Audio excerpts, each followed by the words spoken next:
Welcome to Satsang, and sorry for the delay in getting started tonight. We had a wonderful honor to be joined by our Honorable Governor and ministers and so many saints for the beautiful program. So the program went fully. So we're sorry to get started late, but here we are, and I'll begin as usual with one of the questions that has come in advance, and then if anyone here has any questions, I'm happy to take them. How does one find his or her true self? Well, the good news is that because it's us, we're not going into outer space. If you're looking for something outside of you, then the search is very complex. It requires perhaps some very special skill or some special technique or some special knowledge. But with the self, we're going inward. And so it doesn't actually require a special skill, a special set of knowledge. What it requires is the ability to distinguish not self from self. Because that which keeps us from living in our true self is just the not self. I mean, the true self is here.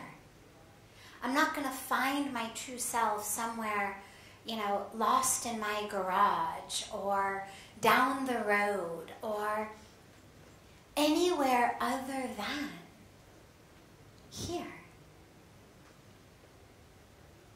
What keeps me from being able to see it and live it and know it every moment is the untrue self with which I identify.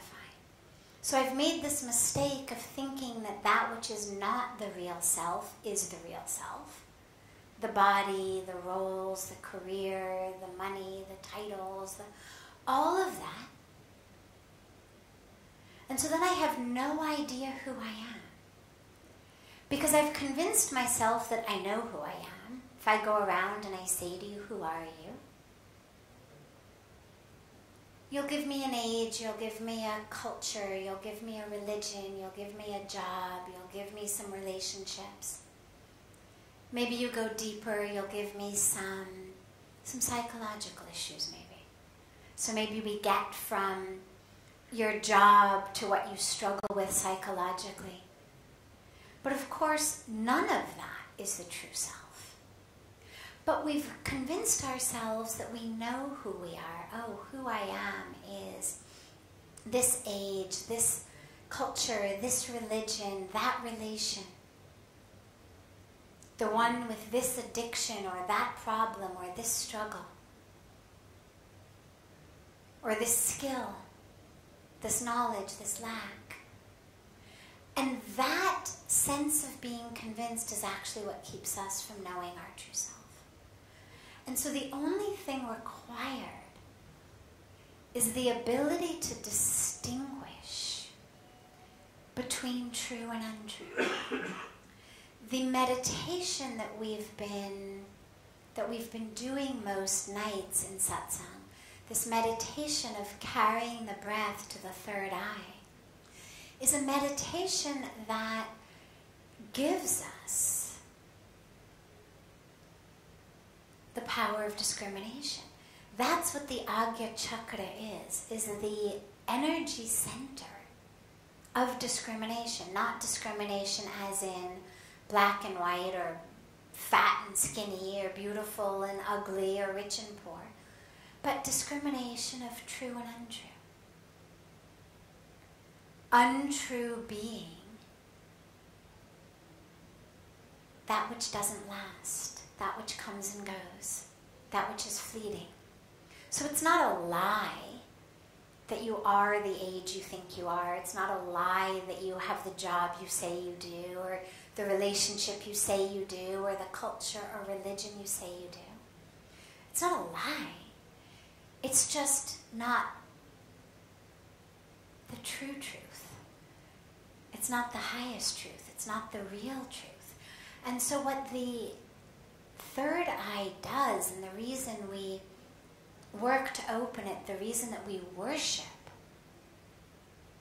that power, is because it's through that we're able to see truth from falsehood in ourselves and in the world.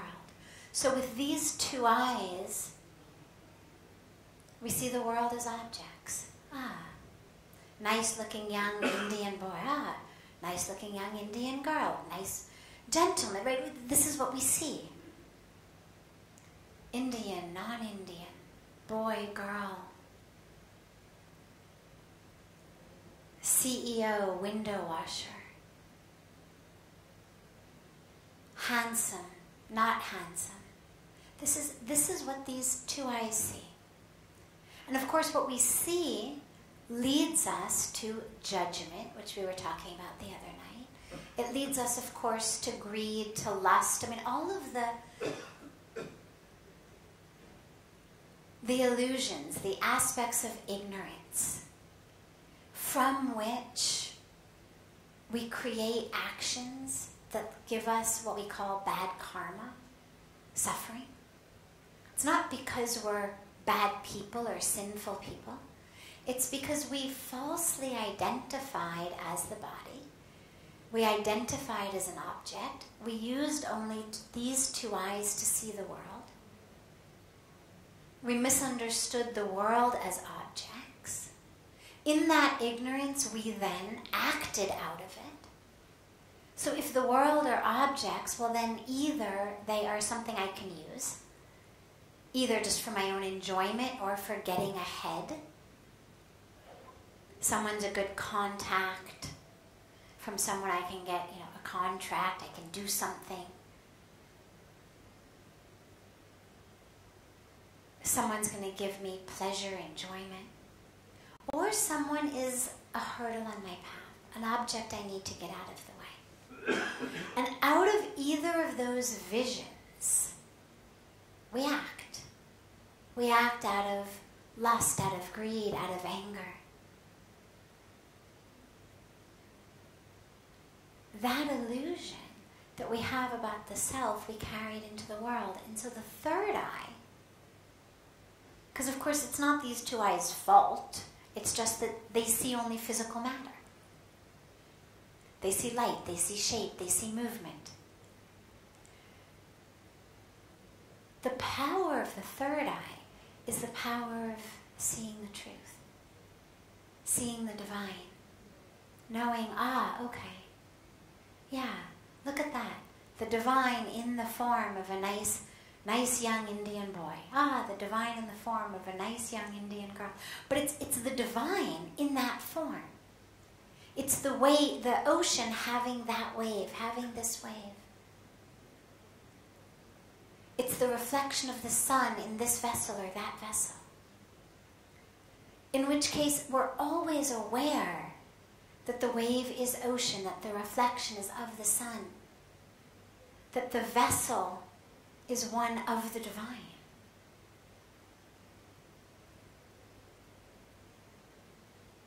And so when we can open that in ourselves, and until it's open, don't worry.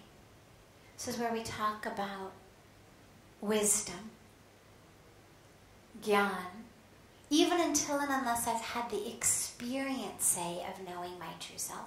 Well, I know, okay, the saints, the sages, the scriptures, all the teachings say I'm not my body. I'm soul, I'm spirit, I'm essence, I'm consciousness. So until and unless I've had the experience, I can still work with it.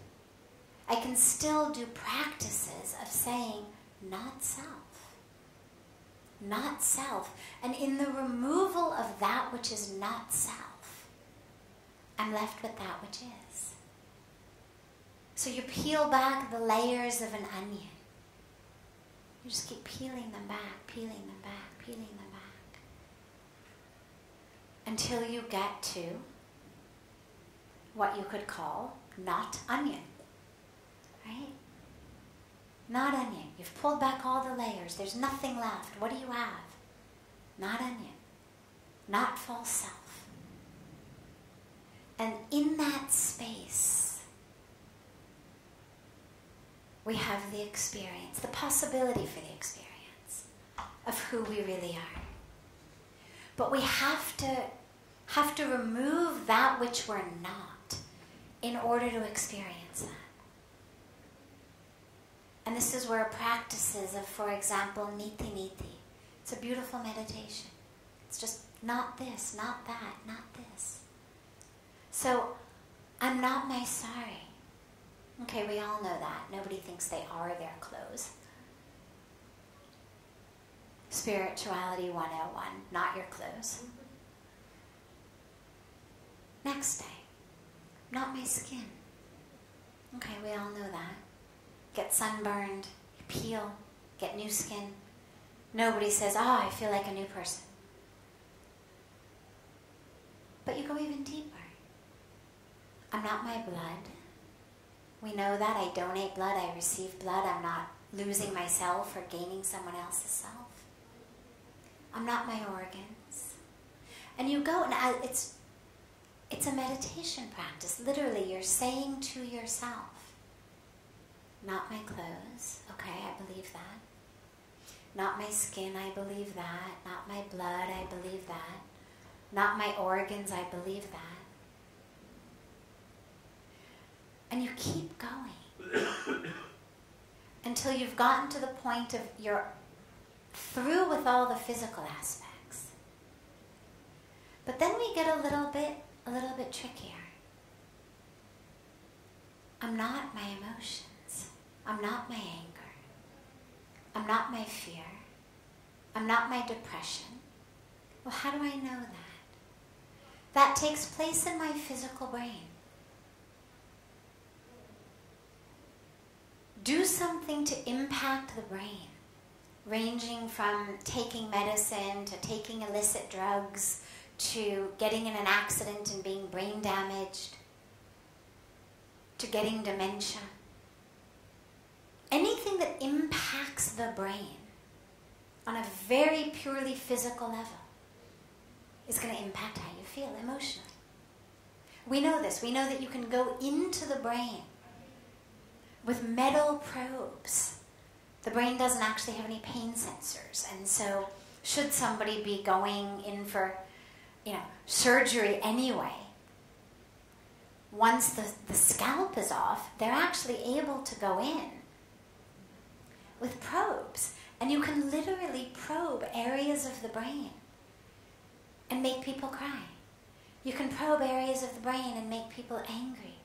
You can probe areas of the brain and make people sexually aroused. You can all of the things that feel to us like emotions.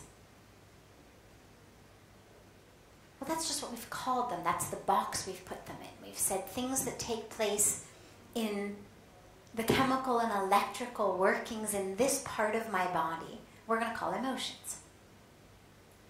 Now, that's not to minimize them. They've got an incredible power over us.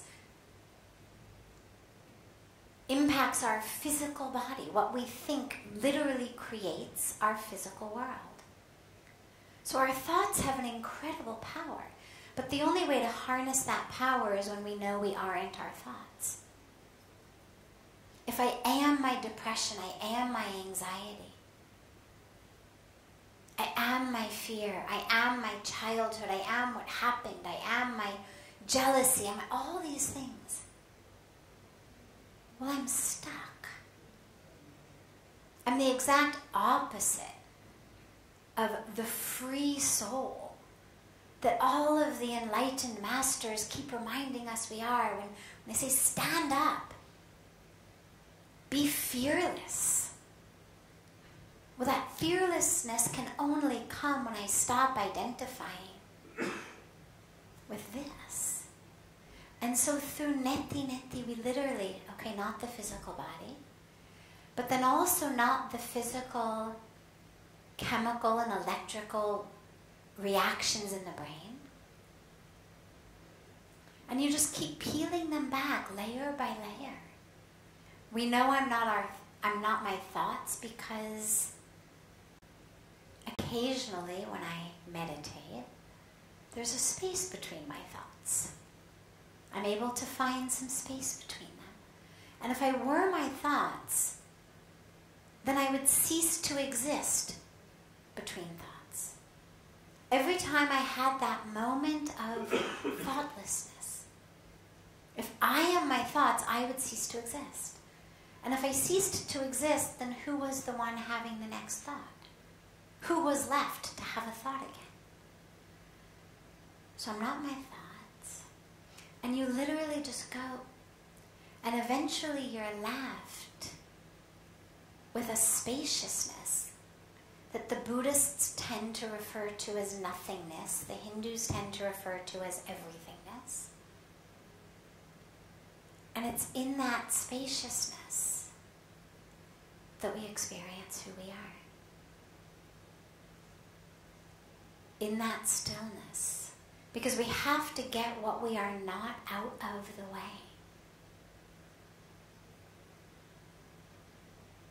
And so that's one of the most powerful paths, powerful ways. We also can do more direct inquiry, introspection. Who am I? Who's the one getting angry? Who's the one feeling sad? Who's the one who's afraid? Well, it's not me because there was a me long before I was angry. There was a me long before I was afraid. Who is that? And the minute that we realize that that's not me, even if you haven't yet experienced who you are, the minute you know, well, that's at least not me, then you go deeper. Well, okay, who's the one watching that? A lot of times in meditation we talk about the witness. Okay, so who's the witness watching? But then you can go deeper. Who's the one aware of the witness? If we say, I'm experiencing witness consciousness, who's saying that? Who knows I'm experiencing witness consciousness? Who is that? Who's that? And we keep going until there's nowhere left to go. And in that space, we experience truth. But along the way, just use that power of discrimination. Use your third eye. Whether it's open or not, this practice will keep opening it. Every time you identify as something not you, tell yourself, oh, not me. Even if you're not in meditation at that moment, you're moving through the world. Not me. Not me. And when you move through the world and you see others, because how we react to the world is how we react to ourselves, as I began with. So you can also begin through the true self of others. If I'm aware that this is the divine, that just happens to be in the form of a sweet young Indian man, then when I meet him, my focus is going to be on, can I see the divine in him? And in order to see the divine in him, only the true self in me can see that. These physical eyes cannot see it. They don't have the capacity. So if I'm seeing him as form, I'm seeing him from a position of form. Then it's form to form, object to object. But if I make a commitment that as I move through the world, I'm going to focus on seeing essence, content, instead of form, well, that has to come from my essence, from my content. And that's another way to get in touch with it. If it's difficult to do it first with the self, then do it with the world. Because what you're going to find is the part of you that is able to connect to the divine in others is your true self.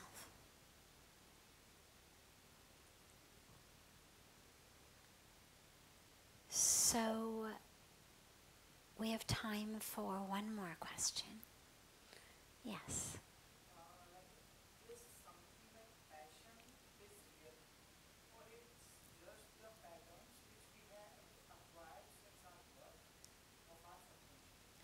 Is passion real? There's a lot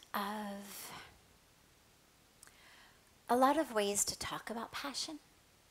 We get stuck sometimes in semantics, particularly English semantics, because words mean such different things. So if you talk about passion of the body, it's the body, right? We know exactly how it works. Now again, that doesn't make it bad. That doesn't make it an illusion. When we say it's not real, we don't mean it's an optical illusion. It's another way that we get confused. When we talk about something being not true, it's not like an optical illusion. It's not like, you're driving through on an asphalt road on a hot sunny day through the desert and it looks like there's water up ahead and there's not really water up ahead. It's not that type of falsehood. It's false in that it's a product of the body, which is not the truth of who we are. It's false in that it's fleeting, right? So if you look at physical passion, for example, on a very pure physical, literal level, it lasts usually a few minutes, right? Yeah. No.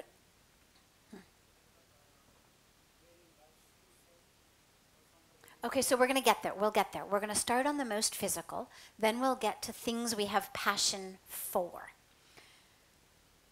But it's important to clarify, because typically when we talk about passion, people think about it on a physical level. So if we're talking about passion physically, it's a biochemical response in the body, including the brain mind, of course. But in this physical being, there is a biochemical response that feels to me like passion. Okay? It comes, it goes. Is it real? Well, yeah, there was a biochemical response in your body. Had you been hooked up to machines at that time, they could say, yeah, this guy is right now very passionate. They could measure it. We know what chemicals are secreted. We know what hormones are going. We know what's happening in the brain. Okay. So it's real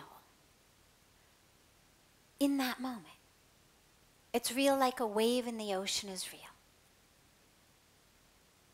But it's not the highest truth. So it's not what we're looking for.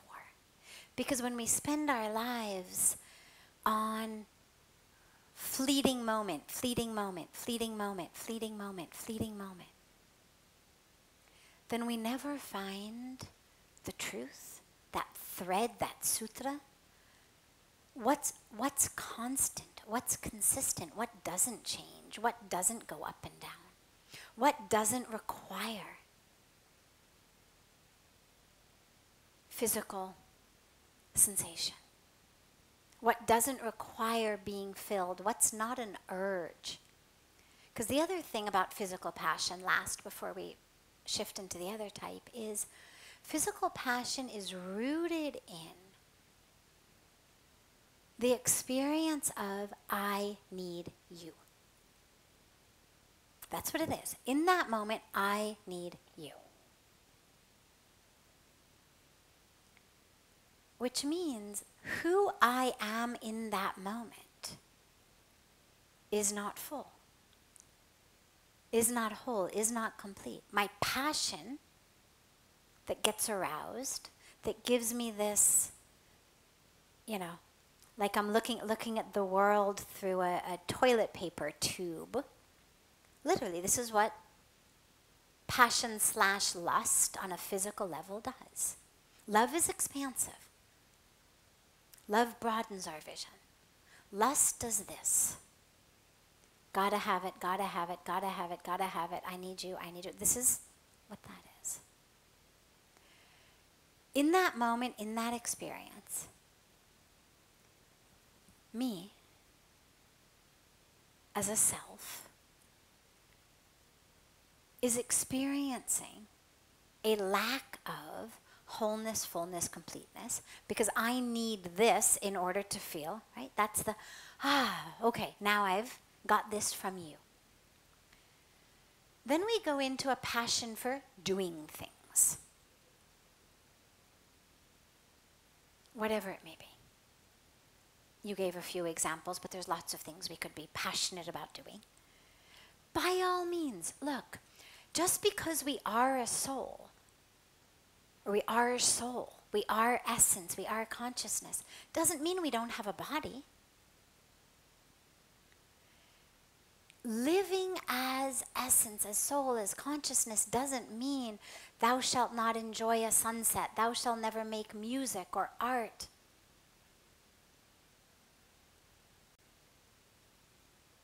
Or sit below the trees and, or love your children or love your family. That's not what it means. It's not about give up the things you love because they're not real. We've been given a body. And of course that body, as I said, includes the brain, mind. The universe is God's creation. Enjoy it. Sunsets are gorgeous. Making music, making art touches us on very deep levels. It's a way of expressing even a level of creativity that I believe comes from God. Absolutely. Writing, poetry, whatever it is. Create. Whatever you're passionate about, do it, sure. Because we've got 24 hours in a day. You can't sleep through them all. You can't meditate through them all. We've got hours in the day to do action. This is where Lord Krishna talks about karma yoga. Yoga, union, through action. So act. And why not act doing something that fills you with joy? Absolutely. But the dilemma comes when my joy is contingent upon that. So I can do the thing I'm passionate about, I'm happy. People appreciate the thing I'm passionate about, I'm even more happy. I can make a living doing what I'm passionate about, I'm super happy. Right? I'm a musician, I'm an artist, what I want to do is paint. People buy my things so that can become my living. Fantastic. But then they don't. And then I'm no longer fantastic. They don't appreciate it. I'm no longer fantastic. I don't have as much time to do that which I'm passionate about because I've got to do something else to put food on the table. I'm no longer fantastic. I'm not able to be present in the moment that I'm in because my mind is wishing I were doing something else. That's not the way to live. And so, yes, sure, have a passion. Fulfill it. Live it, love it. But when we talk about karma yoga also, remember that ultimately the highest aspect, that which makes the karma, the action, yoga, is when there's an element of union in it, when it leads to oneness. Is that bringing you closer to the divine? And for a lot of people, yeah, music does, art does, writing does, poetry does, whether enjoying someone else's or producing your own. But in order for your action to be yoga, it has to bring you closer into that union. And so ask yourself that. And if it doesn't, that doesn't mean you can't do it. I mean, people have passions for skiing, for example. They really love it. Or certain sports, they really love it. No problem, great, play, enjoy. Even though chances are they're not going to say that it actually brings them, in contact with God. Maybe a few would. But in general, that's not what you hear from most people who love sports. It doesn't mean you can't do it. We've been given a body. Enjoy. But stay focused. Don't miss the point. Don't miss why you're here. It's not just about this passion, this feels good, that feels good, I enjoy this, I enjoy that. What karma can I do? What action can I do through which I am getting closer to God? And it really can almost be anything, as long as the intention is right. And you could be sitting and doing puja, but making a shopping list in your mind, and it's not going to get you anywhere. And you could be playing tennis or writing music and so connected with the flow of the universe that that's more yoga than the guy sitting in puja, but who's thinking about the stock market or thinking about the shopping or thinking about, oh my God, when is this going to end? This priest is taking way too long. I should have gone to the other temple. They've got, a much more expedited form of puja there that, drive-through type of puja. I should have gone there instead.